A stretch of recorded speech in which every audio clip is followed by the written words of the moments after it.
Good morning, good afternoon, and good evening, everyone, and welcome to today's CC-Webinar.live keynote and panel discussion session, and thank you for joining.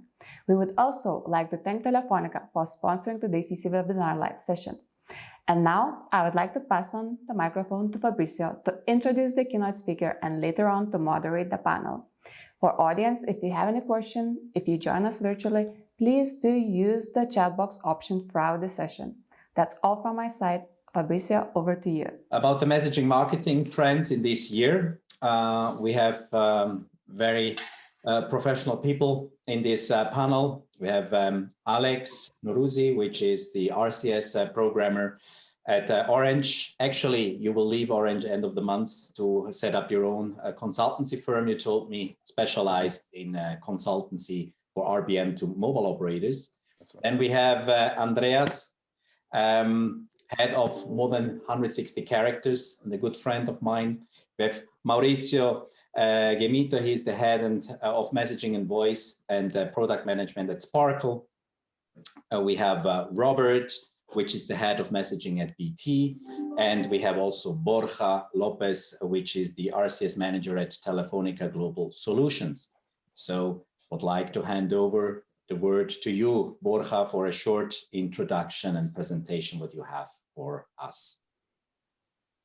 Thanks, Fabrizio, and hi everyone. As you all know, so Telefónica Global Solution offers a wide variety of products for not only for other operators but also for brands and the whole messaging ecosystem. So starting with digitalization, right? So all the pandemic has accelerated a lot the digitalization in all the companies, and as here was mentioning Mark sometime before. Regarding the channels that we have in messaging, well, there are various and each one has its own particularity. So SMS, we all know that is almost in every device of the world. RCS, which is growing very fast, but it still needs to finalize some topics before being worldwide reachable. All the over-the-top solutions, OTT solutions, sorry, like WhatsApp or Apple Business Chat and well, all the other ones which are maybe chatbots that can be in webs or also apps that can be downloaded from the phones. So to all this ecosystem, we have a huge amount of users in each channel, with SMS the more reachable for the users. At the end here, we saw that there are lots of challenges for brands to be able to have a presence in all these different channels. So that's why it's crazy the amount of ways you can interact with a user. You can send them an SMS or maybe send a push campaign, email, or lots of different ways, right? And for that, in Telefónica Global Solutions, we have think about an omnichannel way of making all the orchestration of all these channels, and what we have thought is of a single platform that we are going to talk about it a bit later, that is called Business Connect, that it enables the brands to contact the user in the way that they prefer. So for example, if I am Borja and I prefer to be contacted via WhatsApp for business instead of RCS, we can also learn what is the preferred way to be contacted and use maybe that way instead of maybe sending an email, which I am as Borja Lopez, I don't see my email, for example, right? So this is also available with this omnichannel solution. Then also to present a bit the Telefónica Gateway. So here, Telefónica Global Solutions is trying to have a single map for all the Telefónica group. Since here in Europe we have 3 different maps, in Spain, Germany, and the UK, and also in LATAM we now use Google for both P2P and A2P. So there's also conversations internally ongoing to have also this central map or at least a common map for at least the LATAM countries.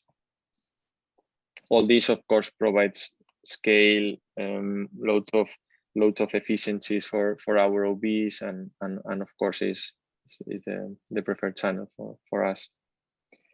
Deep diving a bit more on the Business Connect, what we have discussed a bit before, is just orchestrating all the channels that we have available. So since voice, SMS, email, WeChat, Messenger, chat, WhatsApp for Business, Apple Business Chat, RCS. So all these technologies in a single platform and available for the brands, okay, and aggregators. Also, we offer this to direct brands or also to other aggregators. Okay, and well, this now we are going to start maybe deep diving a bit more on the use cases and demos that we have prepared for this session. So all these are demo campaigns, and then we can start with real use cases. Okay, so this one would be, for example, with a retailer on how the user experience it's improved using this omnichannel solution, this gateway. So maybe the user experience is much richer than SMS, right? Also here with some promotions that can be, for example, in this case for travels or for a pizza company.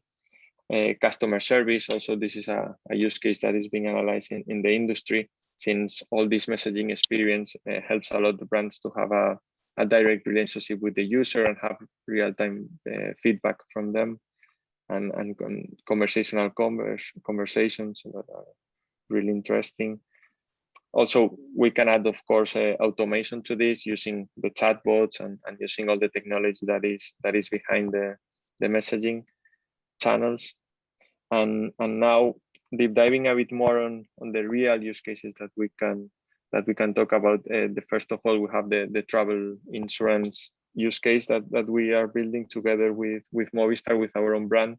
So this one was launched in some Latin countries, and when a roamer arrives in a different country that is not theirs, they receive an option to download and have a new travel insurance, for example, for the new travel. Okay, so for the new, and also what else?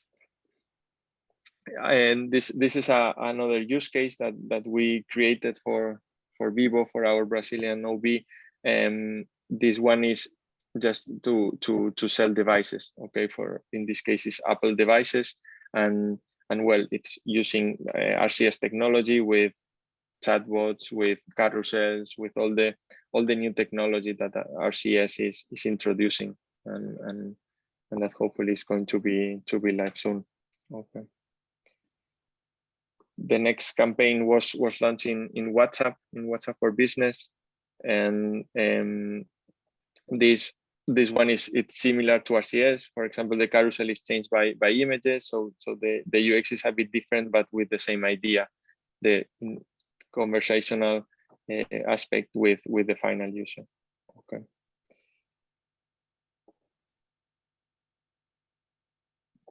All this from Telefónica Global Solutions, we offer a flexible commercial model based on revenue share, or sessions, or access based per event, so everything, and just reach out to us if you are interested.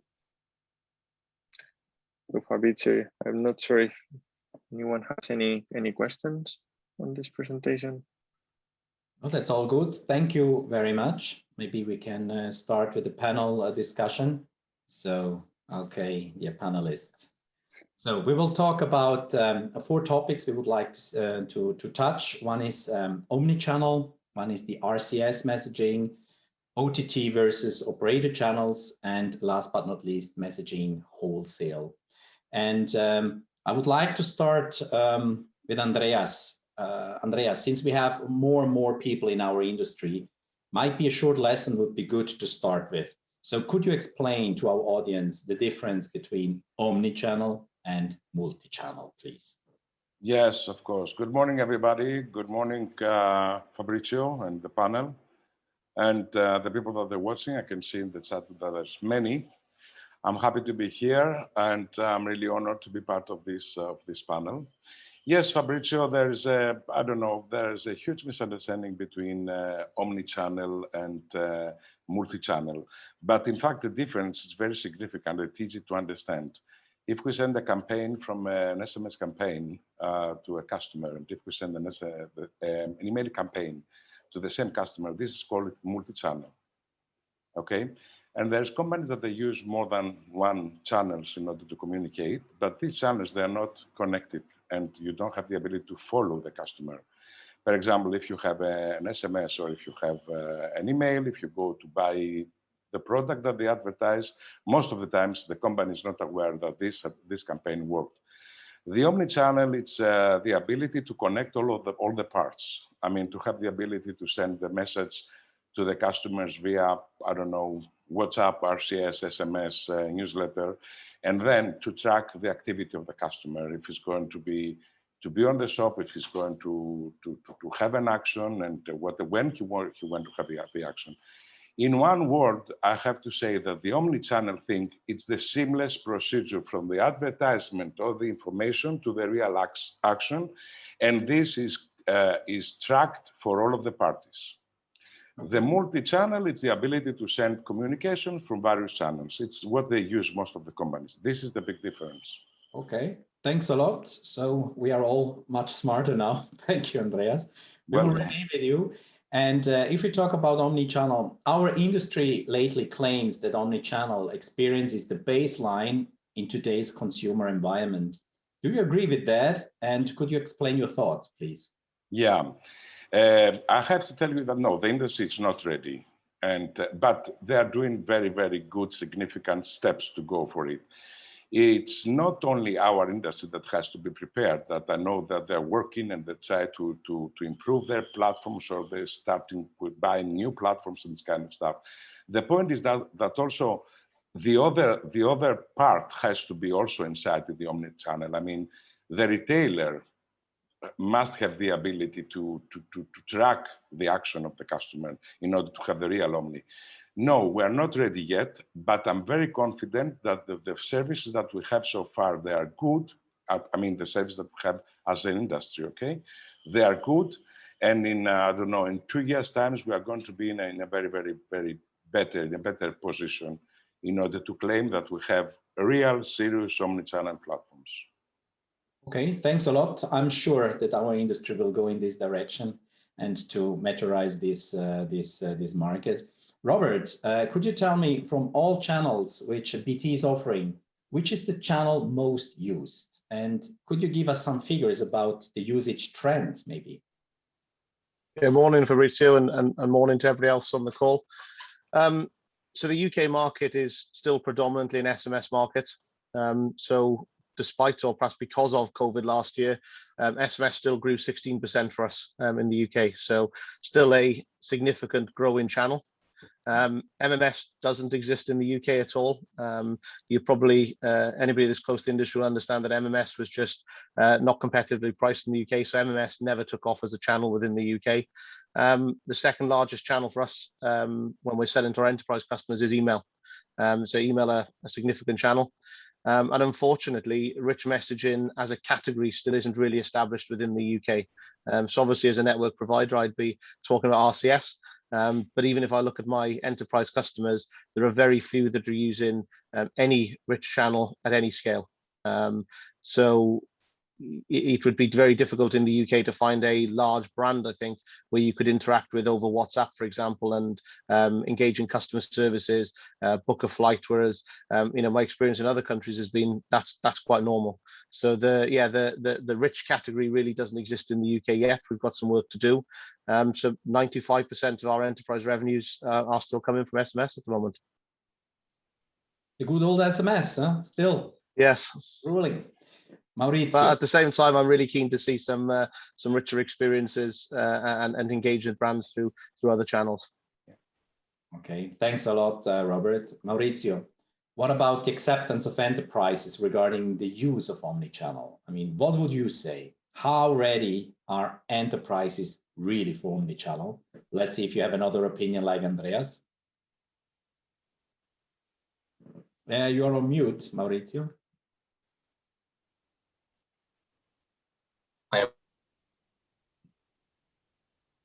We still don't hear you.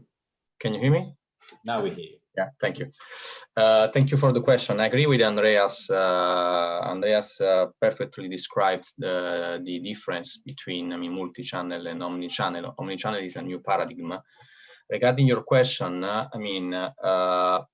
why enterprise should be ready? Maybe they don't need to be ready. They just need to satisfy needs, their needs. And their needs, we know that their needs are reach as many people as possible, communicate with them, interact with customers, acquire new customers, increase sales, improve caring processes. So, there is a lot of use cases which is represented by their needs. Omnichannel is a wonderful instrument we have today for addressing those needs and producing the highest conversion rate for them. And this is the keyword for me, conversion rate. So when we say that omnichannel is not just pushing messages, but is to track what happened after sending messages, means that our role is to guarantee highest conversion rate than in the past. It's our role to make omnichannel a success by managing the complexity, which is exactly what Borja said from his presentation. Orchestration, complexity, platform complexity, everything is on our back. We have to provide enterprises with a very easy, simple service thanks to which they can increase their positioning on the market. This is my opinion. So this means first our industry has to do the homework to present something to the enterprises that they will be then easily ready. Exactly. Okay, thanks a lot, Maurizio. Alex, and regarding the market development of omnichannel, are we still on an early stage or already on a mature stage? And is omnichannel a rising or a declining trend from your point of view? Is it a buzzword or is it really a trend? Yeah, okay. Well, thank you very much for the invitation to the panel, and good morning to everybody in Lisbon. I'm sorry I couldn't make it there. So I think omnichannel is not necessarily new. I think it's become much more important post lockdown. As many countries moved into lockdown, I think we saw a major increase in kind of OTT messaging usage, particularly around WhatsApp. And I think that really the key for omnichannel is to have a seamless customer experience, across all channels.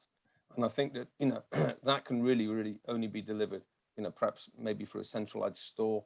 The big challenge for large organizations is the legacy systems, everything in silos and stuff like that. And having that presence across different channels, delivering, particularly from a care point of view, to the expectations of the customers in a speedy and efficient response, that's the big challenge. So in terms of your second question, in terms of a trend, absolutely, I think it'll continue to grow. The rewards are great.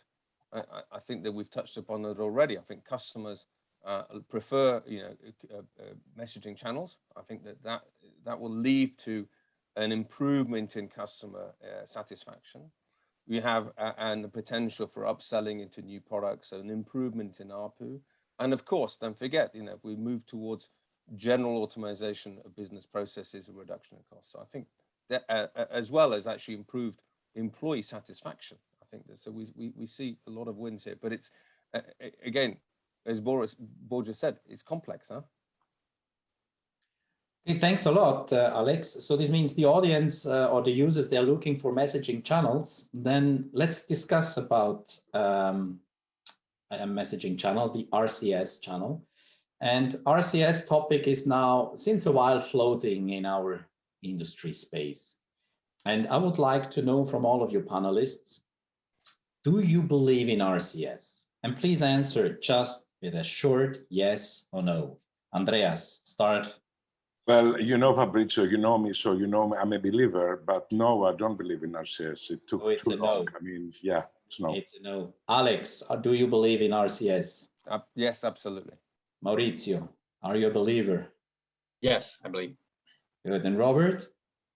A definite believer in the UK market, at least. And Borja, I'm very excited to hear your answer. Yes, of course, I am. Very good. Okay, Borja, so you are a believer in RCS, and I see all against Andreas. I'm not saying my opinion. Borja, you're a believer. You believe in RCS. Make us a believer as well. What is so great about RCS? Well, first of all, it's out of the box experience. So when you open a new phone, that it's an Android phone, you are going to have RCS enabled on it, right? So that first experience is great. You don't need to download any app. And then we can talk about the rest of and richness of this channel, carousels, the messaging interaction between the user and a brand, which today does not exist. You need to call it or maybe use some inbox from a web page or something similar. So those two topics, first of all, the out of the box experience, which is unique for RCS, and as it was in SMS, and secondly, all the new features that is incorporating the new channel. Borja, you said that it works natively, so without installation of an application. And what about Apple? I mean, Apple shows no interest so far to support RCS. So can RCS really be successful without having the support from Apple?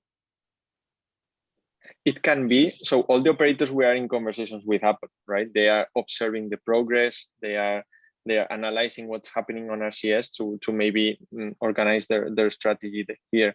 But also we are talking with Google. This maybe be a possible option to maybe all the ecosystem is Google to maybe have an Android message app in the Apple Store, which can be downloaded from the user.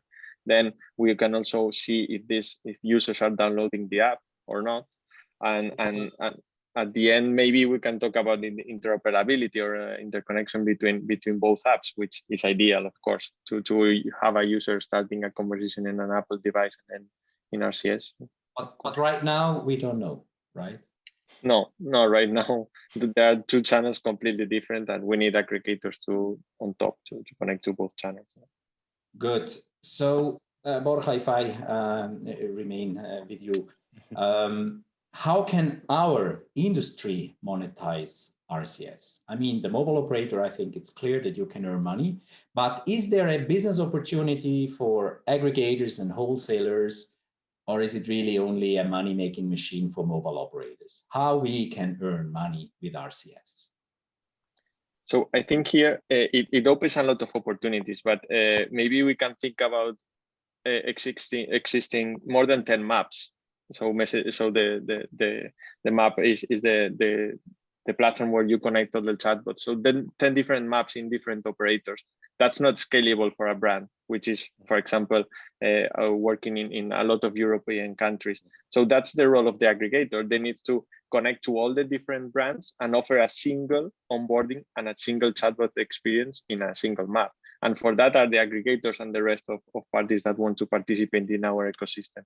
And then we can have all the operators, our platforms, our maps and everything. But that layer on top of our map, connecting all the brands it's very useful for the brands to have a single onboarding or a single chatbot experience. So at the end, what you are saying is that aggregators can do the money with chatbots. That's it, or? No, yeah, they can bring brands to the channel. For example, that there are some operators that don't have direct relationship with brands, and for that they rely on the aggregators. So at the end, they can have a sales team with maybe giving the opportunity to have RCS to a lot of different brands, and then they can manage all the connections to the operators behind their platform, right? And they have single platform with lots of brands connected and offering an RCS experience in the markets that the brand require. So the aggregators out there and the wholesalers, they are, thinking in transactions. So like sending, SMS out, and for every single SMS, we earn a little bit of money. is this in RCS the same business model for the aggregators, or do they need to think about different business models? Well, we are thinking about different, right? We always, and the whole industry is talking about single message pricing and conversation, right? And there are different definitions of conversations, of course, and different lengths of that conversation. But at the end, I think that the model is going to be very similar, or at least easy for the brands and aggregators to understand. Okay, thank you, Borja. Alex, Google is pushing RCS very much worldwide. And regarding this, I have two questions. First, why is Google doing this? I mean, what is Google's interest to push RCS, and what's their profit out of this? And second, why do mobile operators need Google at all? I mean, is building networks not a core competence of a mobile operator? Why they need the help of Google? Sure. Okay. Well, let's take the first point about why Google is on RCS. I think that Google understands the importance of establishing kind of a global e-commerce platform. Yeah, it's similar to maybe WeChat in China. The risk for Google is today they're making a lot of their search revenues, on traditional platforms, the web and stuff like that. And the risk is that customers start to migrate and spend more and more time in this kind of super app and less in traditional kind of search. So that's the big risk for them. Okay. Google attempted to, create a messaging platform with Hangouts a few years ago, and that didn't work out. So they made a strategic decision to partner with operators and to launch RCS through the acquisition of Jibe in 2015 or 16. So that's the first point. On the second question around, well, why do mobile operators need Google? Essentially, you're right. I mean, it's our core business, networks. The reality is, we attempted this pre-Google. We launched Orange as one of the pioneers, together with Telefónica, in launching RCS in Spain nearly 10 years ago. It wasn't just Spain. We launched in 4 or 5 other markets. I don't know who remembers Join. Maybe a few of us remember Join, but I don't think any of our customers ever remember Join or ever have fond memories of Join. So the reality is that we spend a lot of money on these services, and we ended up shutting down all of the services within a few years. And there was a number of reasons behind that. We had the standards were too open. We had interoperability challenges. It was the first IMS service. Basically, this is pre-VoLTE, pre-voice over Wi-Fi, so that triggered a lot of costs as well. The technology wasn't mature enough. We didn't have a lot of support from the OEMs to embed the client. So there's a poor positioning as well. Initially, it wasn't built upon the SMS legacy. I think that Google essentially has saved RCS. It's addressed a lot of the critical issues. We now have a compelling RCS client that we have over 1 billion downloads around the world, that it's being embedded across almost all OEMs from Samsung on operator and open market channels. The result is today at Orange, we have 25% of our customer base with RCS in Europe, in most markets in Europe. They're offering a low-cost RCS solution that allows operators such as Orange to plug in our own map platform, commercialize RBM, and that's something that we're doing. We've launched in Spain, we're launching in France, and we're launching in a few other markets by the end of this year. I have here a question from the audience. Jakob asking, how big is the A2P market now for RCS? I mean, WhatsApp and Messenger, and how big is the growth? So how big is the A2P market now for RCS compared to the others? I can take that. I think that, yeah, the ATP market today is quite small. I think that there's a number of reasons. Reach is absolutely critical. Aggregators and brands want to be able to reach everybody. We need to hit around 30%. And that's why I think 2021 is an exciting year, because we're already at 25%. Yeah, I think that's my understanding. In all of the major markets in Europe, we're at 25%. We should be reaching closer to 40% in 2021. So we need all operators to launch. We need to address a number of the challenges that we have. I think Borja talked about the onboarding challenges, make sure that it's as simple as possible, alignment on commercial models where possible. I'm not talking about pricing points. I'm talking about the definition of sessions and stuff like that. So alignment on the verification, the sender as well, to simplify the process as much as possible. But certainly, I think we're now building the base, and now's the time to actually get our act together and make a compelling offer to the market. Okay, thank you, Alex. Let me ask another question. We saw in the presentation of Borja also about how they charge the enterprises, so the pricing model. And I would like to ask you, how much and for what will you charge enterprises for using RCS? And is there a common, that's more important, is there a common price trend visible among all MNOs? And or are they all making their own prices? Because it looked pretty complicated, right? I think you had 6 different pricing models. So I don't know if you take more time explaining the pricing model than the sales pitch itself. So, can you help us here a little? Yeah. I think that's a question for me. Yeah. So no, I think most operators, I think Borja touched upon it before, are going down the session-based charging model with 2 different types of message: the single message where a customer doesn't respond, and the conversation where a customer responds within a certain time period.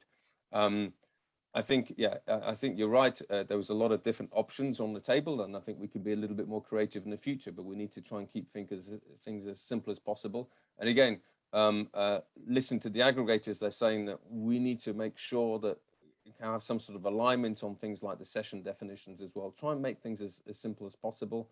And so there is a general collaboration that needs to be done on the onboarding, on the verification, on the pricing models within kind of antitrust rules, of course, that actually make sure that we have a unified front into the market. I think that we have a fragmented situation. We got in Europe alone, 140 operators in 40 markets, over 40 markets. So that's not the situation with OTT players. So we need to try and address those issues. I think it was around the cost of stuff. I think that the cost of RCS will be higher than SMS, and I think really because RCS is not SMS, this is a compelling 2-way communications channels that allows brands to exchange content, gifts, carousels, options, deep linking with their customers. So I think that the end result really is the click-through rate. We're seeing far superior click-through rate. Ultimately, brand will be prepared to pay more money if they're delivering better results. Good, thank you, Alex. Now, Borja, you made a very nice presentation about RCS. So please give us some inspiration and tell us which one was the best RCS business case you introduced in the market. Tell us about your top RCS success story.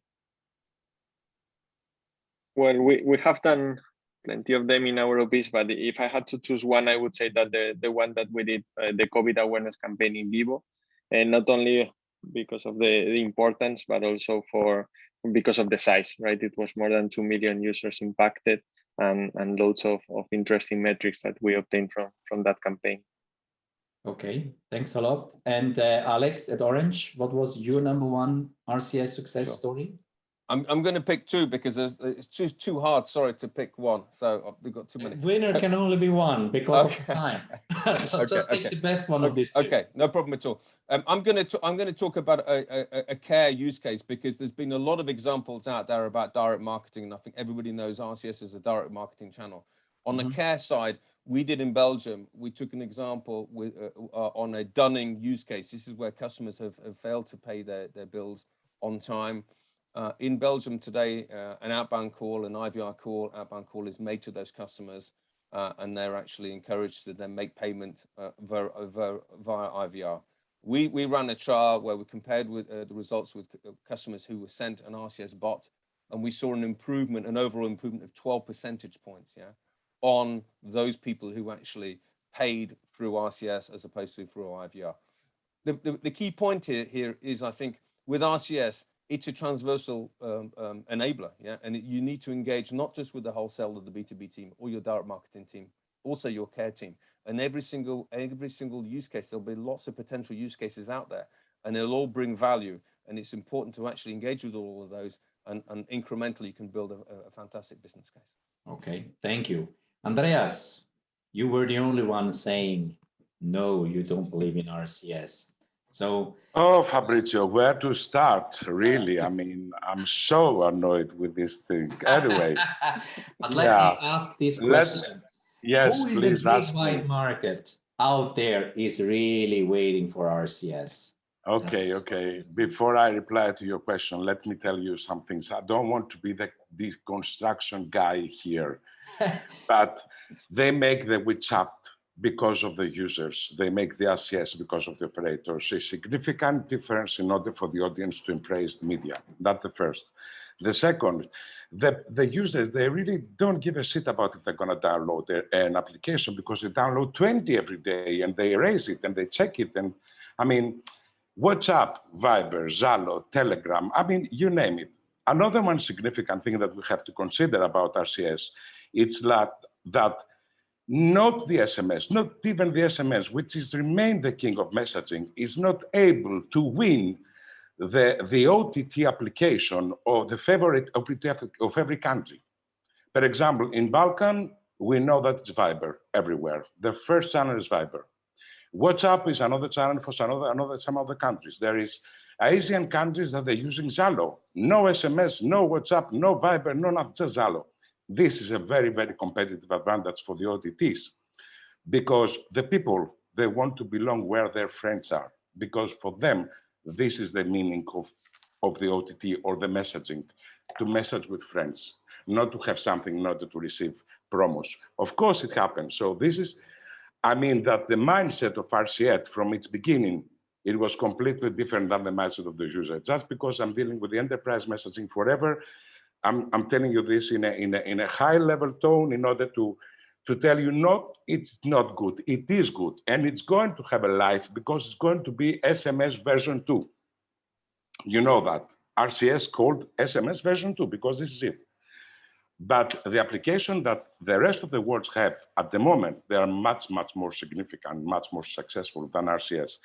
Concerning the question, what is the size of the market? According to the research, I have to tell you that the market will generate 10.4 trillion messages by 2023, and only 56 billion they're going to be to RCS, which is significant, very low.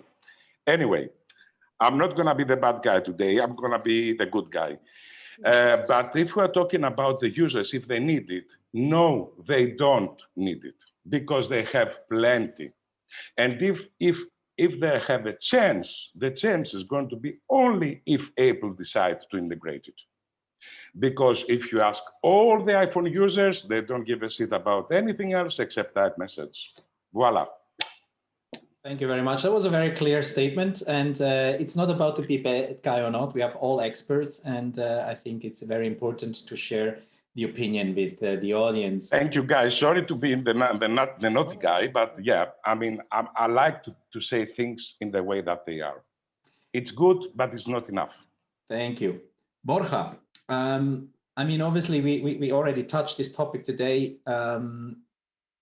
RCS is not moving very fast, to be honest. And normally, disruptive technology comes overnight and not sneaking 10 years ago, starting with Join and now trying to hope one country after the other. But what I really would like to know from a big brand like Telefónica, I mean, where do you see RCS in 2 years from now?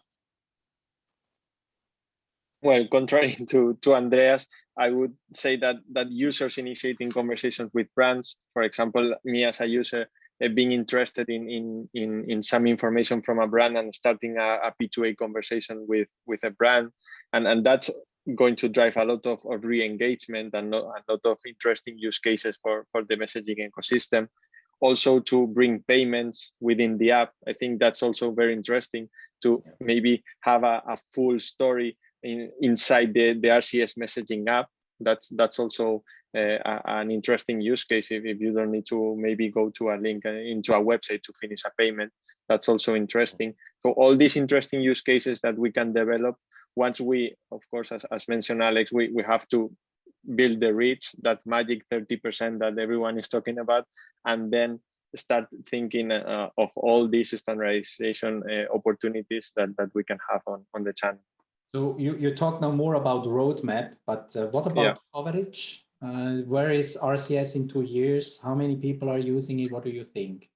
Well, in 2 years' Sorry. time, for sure, we need to overpass the 50%, right? So this year we need to be around the 40, and next year, by the end of next year, we need to pass the 50% in order to be a successful channel. Yeah, for sure. Thank you, Borja. So let's close our CS topic. Let's move over to OTT. Andreas, you have been full in a flow. So let's take the wife of energy you have. The OTTs, obviously, they are not sleeping and they want their share of the messaging market as well, as you see. So how do you see the competition coming from the OTTs channel against our messaging industry? Well, okay. First, I have to say, Borja, I love you too. Okay, there's no any, you know. Okay. Well, everybody loves to deal with the brands. Yeah, it is, but there's many channels for this, and that's it's going to be one of it. Okay. So the competitive advantage of the OTT, Fabrizio, and this is the big difference, is that they're going fast. They know what the customers, the end users is the guy that he pays us all, okay? What they want, and they do it within a night. I think that the architecture and the structure of RCS as it is with Google and the mobile operators and all of the people involved, it's never gonna give them the advantage to be fast. You know, that this is the reason that the OTTs, they are going to be always one step ahead. Okay. This is what I believe, and it's what it's shown. You can see so far. Maurizio, are OTTs taking over the A2P market one day? What do you think? Or will A2P remain in the domain of operators? What's your opinion?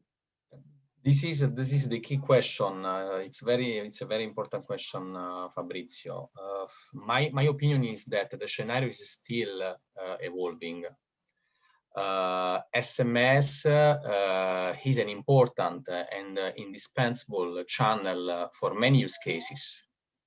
Direct marketing campaign, two-factor authentication, SMS emergency notification, and so on.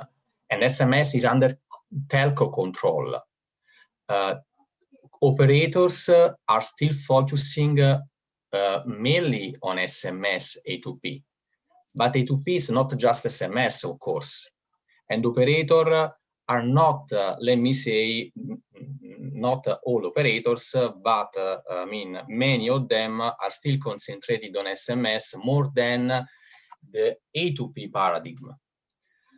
RCS is an example. I believe in RCS, but Andreas said some important things. So we have a huge delay. Also in the questions from, some people which are joining this webinar was, is it too late?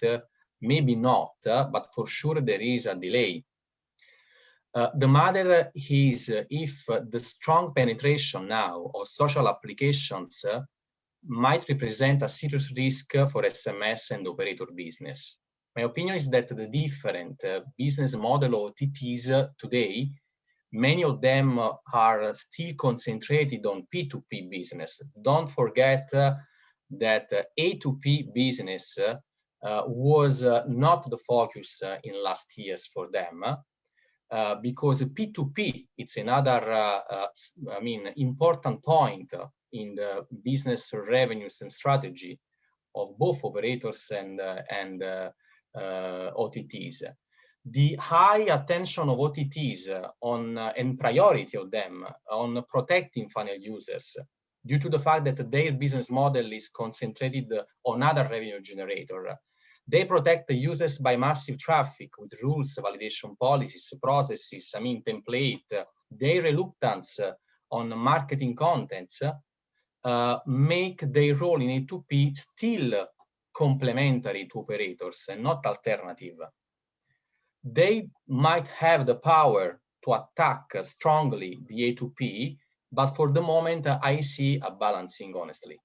Maurizio, do you think that the OTTs are trying to collaborate with the operators, or they will compete the operators?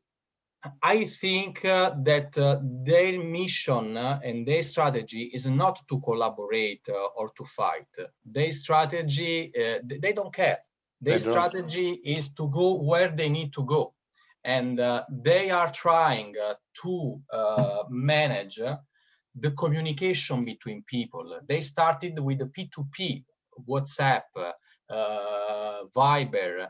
Every apps started from P2P communication, because P2P communication means, managing information, managing, the gold for which is the gold for them. Now they are, now when I say now, of course, from recently, they have been investing a lot of resources also in A2P.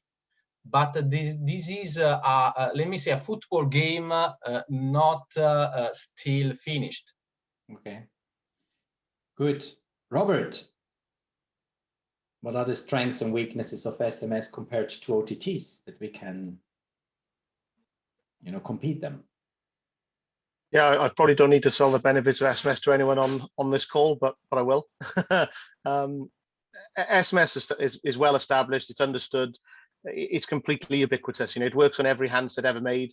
Can't be turned off. Can't be uninstalled. And the experience is consistent across every handset. And them alone are some really powerful benefits of SMS. You add to that as well that you don't need a data package or Wi-Fi to use this. It is always available. And I think it's the simplicity of SMS that gives it its power. Anybody can pick up a handset and interact with SMS. It really is that simple. Is this enough to fight against the OTTs, the simplicity, so that it just works? I think this is where there will be different use cases that will use different channels. We definitely need to see richer communications, and there will be other channels such as the OTTs that are better suited for some of that. But SMS will be here for a long time for no reason other than that there are high opt-in rates in the channel already. So if you move to WhatsApp, you need to start building that channel. And I do think that there's a certain amount of behavior, and some of that will be country specific. For me, I've got 5 WhatsApp conversations on my handset now whilst I'm on this conference call. Similar would be when I wake up in the morning. I'll ignore them, but if an SMS came in, I'd jump straight to it and I'd read that instantly. So I think people see SMS as an immediate channel, and that's where those stats come from, and brands appreciate those stats. I think there's nearly too much noise on some of the other P2P channels. For us in the UK, certainly, SMS has become a business communication channel now, and we're probably lucky that that's happened as a default. But it's become an even more compelling channel than it was in the past because P2P has moved elsewhere. Thank you, Robert. Andreas, from your point of view, because the topic is also trends, what is more trendy, OTT channels or operator channels, in short? Well, OTT, that's for sure, because they give multimedia and they don't have all of the restrictions, all of the stuff, that's for sure. Okay, thanks a lot. So let's discuss now a little bit deeper the SMS channel. I would like to know from all of you, do you think that SMS channel is outdated today? Just answer with a short yes or no. Borja, what do you think? Yes. It's outdated. Alex? Yes, absolutely, yeah. Andreas? No, not at all, still very active. Maurizio? No. And Robert? I think it's relevant, but we also need richer channels. Okay. So, Robert, Google lately announced that they want to replace SMS completely for two-factor authentication. What does this big step mean for the messaging industry in general? I mean, as a big customer like Google just says we don't want to send out SMS anymore. Yeah, I think it probably comes back to my my earlier points of the benefits of SMS. Probably most organizations don't have the choice that Google has as a handset manufacturer. And if you looked at most people's handsets, whether they're on iOS or Android, they're going to have probably several Google apps installed, whether that be one for news, maps, or email. Pardon me, sorry. So they've got options to use other channels for authentication. But I think if you look at alternate channels, none of them are as easy to use as SMS, and that's why SMS is here to stay as an OTP channel. And in fact, if you look at Google and Apple, they've recently been collaborating on a standard format for OTP SMS, so that when that OTP is received to your handset, it auto-fills into the mobile apps and browsers. And that does happen in some cases at the moment, but they've actually agreed a format more recently for that extraction and auto-fill-in. And on top of that, actually, Google announced in the last month that within their Messages app, they'll be classifying messages. And one of those classifications will be OTPs. So there'll be a classification on there for OTPs, and they'll be deleted after 24 hours to prevent clutter within your inbox. So, you know, there is still innovation going on within this space, and OTP on SMS is here to stay. Thank you, Robert. I would like to jump into a question from the audience. Jose, hello, is asking a question. Maybe Maurizio, if you could answer that. Many enterprises complain about SMS non-deliveries and increasing costs. To what extent does this trend represent a risk for the A2P messaging? Maurizio.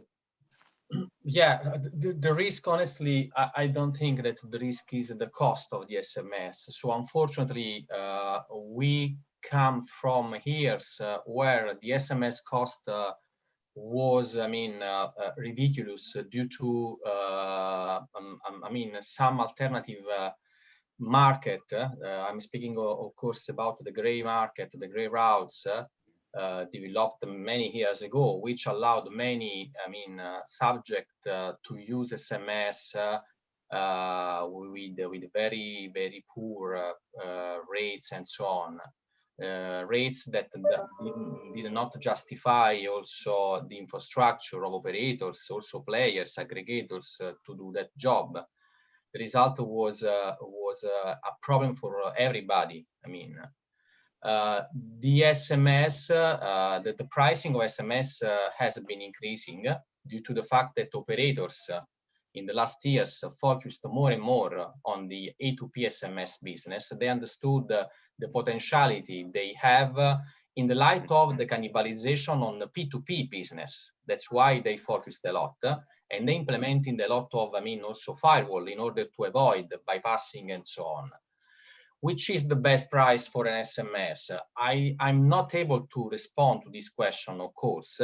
What I can say, Fabrizio, is that we have to consider that SMS will be in the future, next future, more and more utilized for different use cases, maybe totally different than in the past. In the past, we saw a lot of also spamming, marketing proposition, and I mean, use cases which required a huge amount of SMS because there was not any guarantee about the conversion of each SMS. Maybe we are going to the next future where SMS will be used for more specialized use case, by vertical probably, for specific use cases for which SMS still will be the most probably the best choice channel for that use cases. Let's consider all our use cases for emergency, reachability in remote areas, the robustness of SS7 networks, the lower risk of traffic caking and not being an IP protocol. So there are many use cases. But now you are extending this question a little bit too much. Sorry, Maurizio, to interrupt you. Because the question at the end was the risk, you know, is the risk for the A2P market at all for the SMS? So you explained pretty well this about the costs. Maybe Robert, I would like then to give the question about the non-delivery, the risk of non-delivery, because customers are complaining that SMS do not arrive. Is this a risk for the A2P market? It's not a complaint I recognize in the UK market, if I'm honest. Delivery rates are high. I think, you know, all of the UK networks have got high quality delivery networks, so we don't have any challenges with delivery. But what we do sometimes see is people trying to use grey routes or SIM farms and getting caught up in other routes. But the genuine routes are really competitively priced in the UK. So yeah, unfortunately, not something we see in the UK. Okay. Robert, if I stay with you, if you review in the last 12 months, what type of customers do you see which started to show interest in SMS, and why exactly those kind of customers? Is there a trend visible? Yeah, I think as you can expect, COVID has driven an increase in a number of categories. The one you'd expect the most is healthcare and government traffic. Messages providing advice on COVID, test results and vaccine appointments. There's also been a huge increase in traffic relating to online shopping. And you know, as I said, SMS in the UK is really competitively priced, so it's used at each stage of that journey. So as you flow through the journey, there's probably a message from the retailer telling you that they've got a special offer. As you check out through their online checkout, there's probably a one-time PIN to authenticate the card transaction, and then there'll probably be between 1 and 3 updates from a courier as the package has been delivered. So online retail, as people haven't been leaving their home, has grown massively. And then if you look back to traditional retail, as they were reopening, those started to use click and collect, and they needed a competitively priced channel that was easy to use. And what they didn't do is go and say, well, I'm going to go and try RCS or WhatsApp. They went to a trusted, proven channel, which was SMS. So, you know, right across the board, I wouldn't say that there's particularly new categories of SMS, but SMS has grown really strongly in the last year, 16%, as I mentioned for us. The new categories probably would be people using it more effectively and in greater quantity to enable frictionless trade. Good, thank you a lot. So this means nice growth opportunity for our industry. So good news. Maurizio, what different type of SMS do you see passing through your network? I mean, what are the traffic trends in regards of content? So what do you see? What type of messages? Well, for the moment, I see a lot of traffic related to, I mean, transaction communication versus, I mean, compared with the past, where the majority was marketing and promotion. OTP is still the king for us because to the OTP are connected many also applications. So OTP is the real use case for SMS, and where an SMS can be combined with the OTT applications. So after a registration has for two or three factor authentication, SMS has to be engaged, and this is what we are seeing today. Okay, thank you. Robert, we all know, and you just mentioned that before, the A2P is still raising and giving to the SMS channel a big growth potential. But where do you really see the biggest threat for SMS as a channel? What is the biggest problem SMS has compared to all the competition, you know, mushrooming now in our industry? Yeah, you know, SMS isn't a rich channel. For all the reasons that SMS is a really compelling channel, it doesn't have that richness. And I think in the UK, more recently, we've seen WhatsApp announce that they will be allowing promotional messaging to be sent on their channel. That's a really recent development. But I'm excited by that because I think it establishes the category of what we've been calling richer and smarter messaging in the UK, which is something we don't have at the moment. So as a consumer, as well as somebody that wants to sell RCS, I see that as a really great opportunity to interact with brands. And if you look at this as a commercial opportunity, if you've seen some of the mobile squared slides recently, this opens up new channels such as customer service and advertising, massive channels. Their predictions were that we'd see tenfold growth in A2P revenues over the next 15 years. So that's massive. Okay, thanks a lot. So as the final question, I would like also to ask all the panelists of you, will be RCS the death of SMS one day? So just again, answer with a short yes or a no. Maurizio, is RCS the death of SMS one day? No. Robert? No. Alex? It's complementary. Yeah, it's richer, but I think it's I think they'll live together. Borja? Medium. No. And Andreas? No. Good. So then we have one last question, and then I think we are already done with this 1 hour. It just passed by very fast. How big is the OTT A2P revenue? Question came from Jakob, I think. How big is the market of OTT A2P market?